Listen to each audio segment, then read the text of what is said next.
How's it going, everybody? Welcome back to Manatee Gaming. It is a new day, which means new giveaways. Yeah, if you're watching this video during the Christmas holidays, we do have every single day we are giving away 100 million gold. That is 2 winners of 50 million gold each. All you have to do to enter, it's very simple actually, is be a subscriber on the channel, hit the like, and in the comments down below, tell me, what is your favorite skill in Runescape and why is that your favorite skill in Runescape? Anyway, guys, after you've done that, then just head over to our Discord. We have 11,000 members in there. I'd love to have you in there, and then hit the join in the announcements to jump in our giveaway, and that way you can win up to 50 million gold, but there is 2 giveaways, so that's 100 million gold every single day.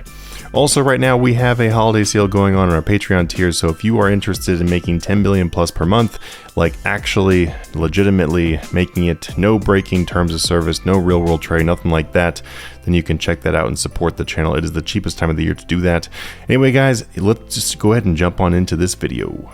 So I decided to make today's video because in a comment on our 15-minute AFK Thieving video that I very recently posted, someone mentioned the Manatee Marketeers.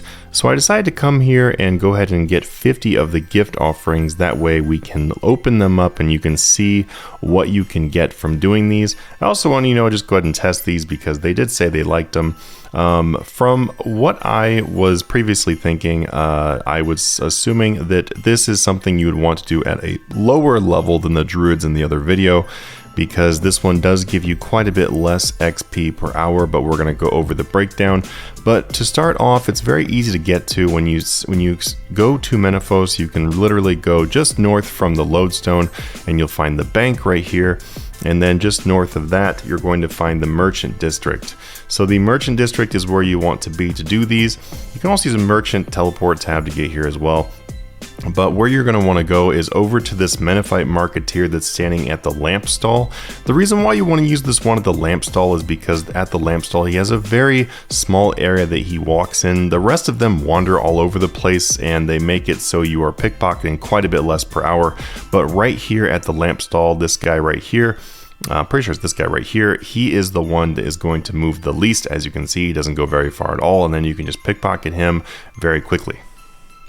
So some quick notes on these guys is you are going to want to be 46 thieving in order to start these, although you are going to want to be higher than that because at level 57, if using the gloves of silence, they have a 100% success rate.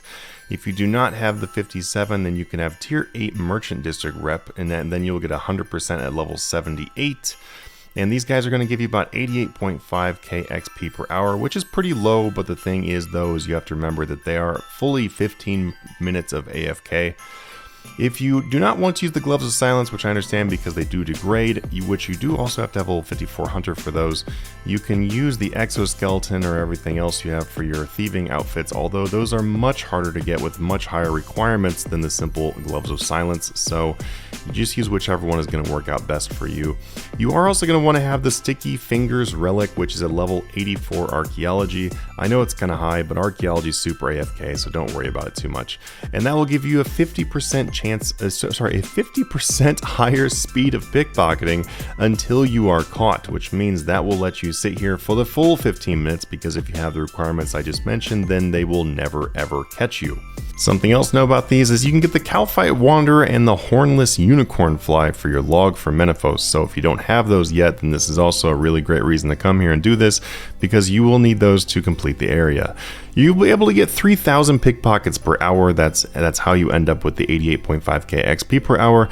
And the gifts that we are hunting are 1 in 300, which means you're roughly going to get about 10 of them every hour. That is going to vary though, depending on your luck. So it did take me about 5 hours to get all 50 of the ones we're about to open.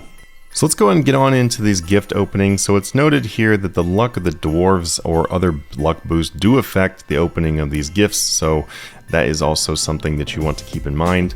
Also, too, you can turn these in for the Menaphos rep, but I really wouldn't do that. I would just open them up. It's not that hard to get rep anyway. And then everything else in my inventory, as you see right here, none of this is actually from pickpocketing the Marketeers themselves. This is all from the imps that pop up while you are doing the pickpocketing. So if you are catching imps as you are pickpocketing, then you can expect some more money. I actually deposited quite a bit of the stuff that I got, like the extra charms and stuff, because my inventory was completely full. So you can add on a little bit extra to this. Also too, you do get something around like 30 to 60 coins for each one of the pickpockets. So I probably did make about 1 million gold in coins just from the pickpocketing itself. So we can add on about 1 million to what we're about to see. But if we sit here and put this in this right now, it's 140,000. So we're at something around 1.1 million in loot before we even start opening up the Menaphyte offering. So this is also, this is already not off to a bad start at all. We also have to keep in mind we have the memory shards too. I did get 738 memory shards while I was here. If you've seen my memory shard video, you can turn these into money if you want to, or you can just put these in the Signs of the Porter. I'm pretty sure that the Signs of the Porter, it is best to do for the lowest one because you get the most porters out of it in general. And you get about 16, you use about 16 of the memory shards in order to make one of the small Sign of the Porters. So 738 of them is quite a few. So I've deposited all of my money. I've also went ahead and did my quick chat for the Chimes and Taijitu, and that way we know what we are starting at because you are able to get Chimes and Taijitu, as well as Slayer VIP tickets and coins from opening these up. So we have 194 of the Slayer VIP tickets. I don't know if these are going to go directly in here, if they're going to go in my inventory, so I'm just going to take a look at that to start off. But we have 194 of those Slayer VIP tickets. Let's go ahead and spam these open and see what we get. Oh boy, this is going to take quite a bit more inventory space than I thought. Let's go ahead and let me just jump this for a second and we'll see what we get. Okay, so trying to open up all those without banking was a complete fail because it turns out these give you tons of unnoted items. I really wish Jagex would update it so that every time it gave you these things, they were just noted. That would make my life a lot easier. So this is everything we got. It was kind of exciting because I got this onyx necklace, which as you can see when you scroll through here, so I got the Dwarven Ring helped me get a palm sapling, which is not expensive at all anymore, unfortunately. They're only worth about like 2.3k or something like that, which is like right up here.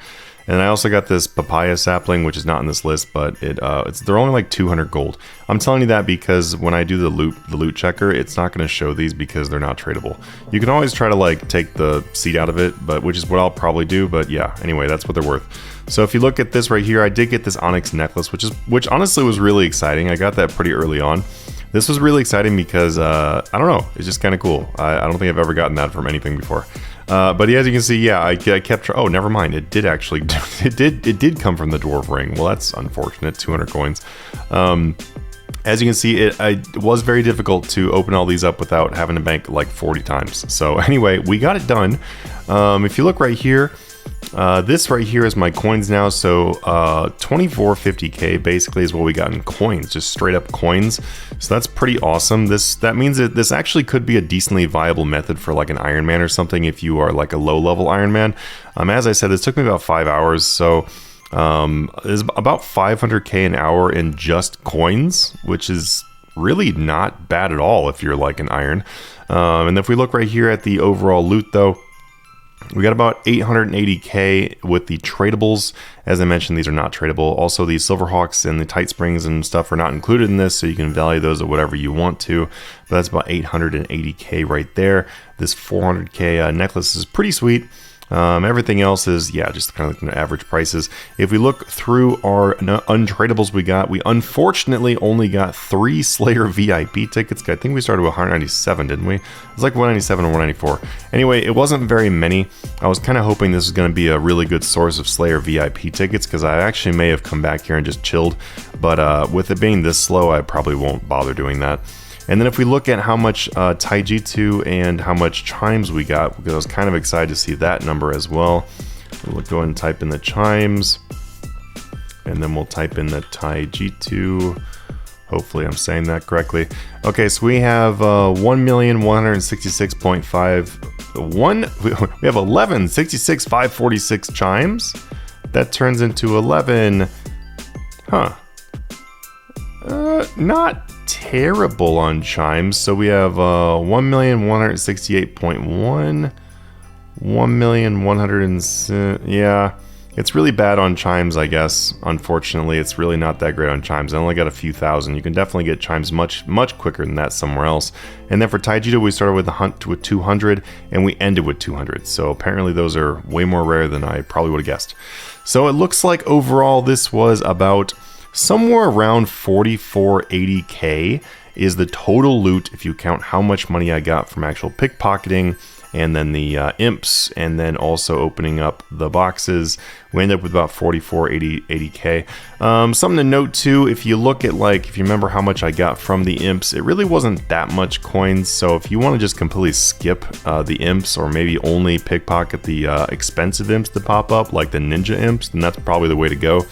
Turns out it really was not worth pickpocketing but looting every single imp you could find. And honestly, it might be better just to put them in like a jar or something. I don't know if you want to. It doesn't seem to be worth doing. But overall, though, that does mean that I got about 900k per hour. Obviously, that's greatly going to vary depending on your loot from the boxes, as well as how long it takes you to get the boxes, because they're not guaranteed to get one every 300 loots. That's just like the average, and it turns out that I was right at the average. So anyway, guys, this is not a terrible method. It is definitely better money than the druids were, but overall for XP, it's definitely way less. And in general, it's kind of better to go for XP than it is for loot. But if you want a super AFK way of maybe doing this on an Ironman, that actually really wouldn't be terrible, since the requirements are not very bad. Anyway, guys, hope you enjoyed this video. If you liked it, make sure you hit that like, subscribe, and then do that anyway, because that way you can join our giveaways, and I will see you guys in the Discord. Have a good one.